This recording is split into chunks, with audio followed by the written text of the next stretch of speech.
There is nothing quite like watching your own family break into your house on a security camera feed, while your entire life gets tossed into trash bags.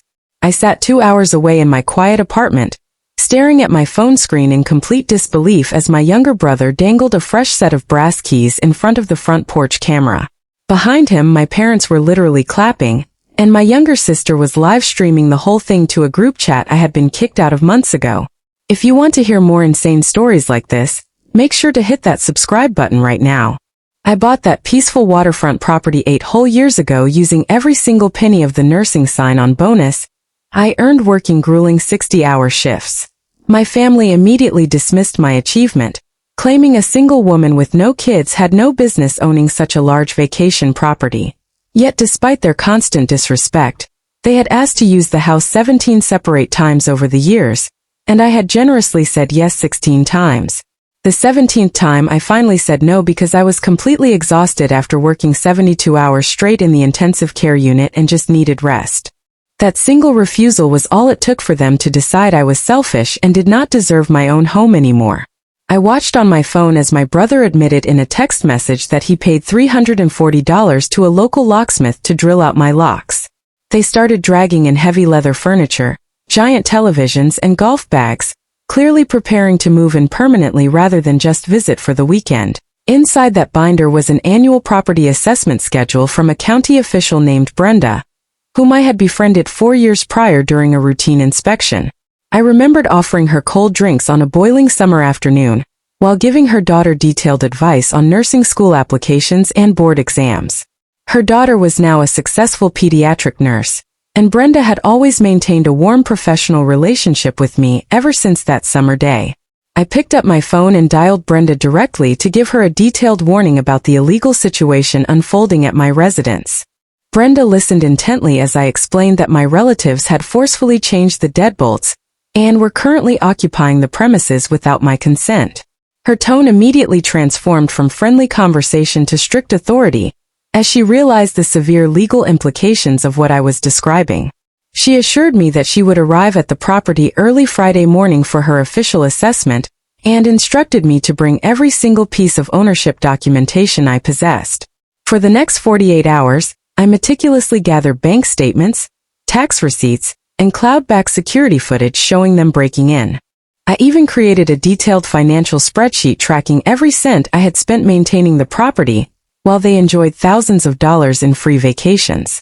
On Friday morning, I arrived at the house to find Brenda standing on the front porch with her official tablet while my brother tried to block the entryway.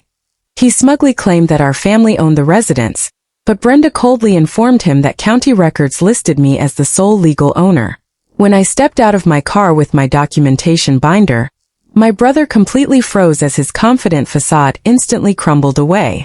I used my original master key to unlock the deadbolt and walked into a living room that had been completely overhauled with their personal belongings. Brenda systematically walked through every single room, documenting the unauthorized changes with high-resolution photos while my brother stammered out desperate excuses. She carefully reviewed my original closing documents, tax receipts, and mortgage payments before turning to face my brother with absolute authority. Brenda informed him that breaking into a private residence and altering locks constituted severe criminal trespassing and potential burglary charges under state law. Just as my brother began to pale, my parents pulled into the driveway carrying bags of groceries for their planned weekend stay. My mother dropped her bags in shock as Brenda introduced herself as a county official documenting an active illegal property occupation. Dad tried to argue that family members had an inherent right to use the space, but Brenda firmly reminded him that no one else appeared on the official deed.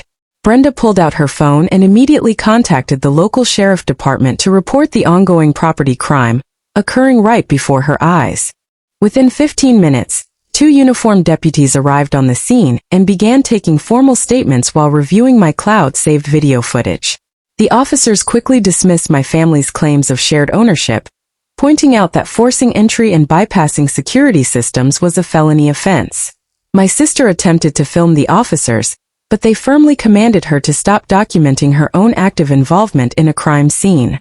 The deputies gave my relatives exactly 2 hours to pack their vehicles with whatever personal items they could carry before formal eviction proceedings began. My attorney took the case immediately, using the overwhelming photographic evidence and police reports to file multiple criminal and civil charges against everyone involved. My brother ultimately accepted a plea deal involving community service and probation, while my parents received conditional sentences tied to a strict restraining order. The civil court awarded me over $20,000 in damages for lock replacements, structural repairs, and emotional distress, which I promptly donated to a legal defense charity. Standing on my dock 6 months later, I finally felt complete peace knowing that setting firm boundaries was the ultimate form of self-respect. If you enjoyed this story, make sure to check out the next video displayed on your screen right now for even more incredible drama. Also, leave a comment down below letting me know which country you are watching this video from today.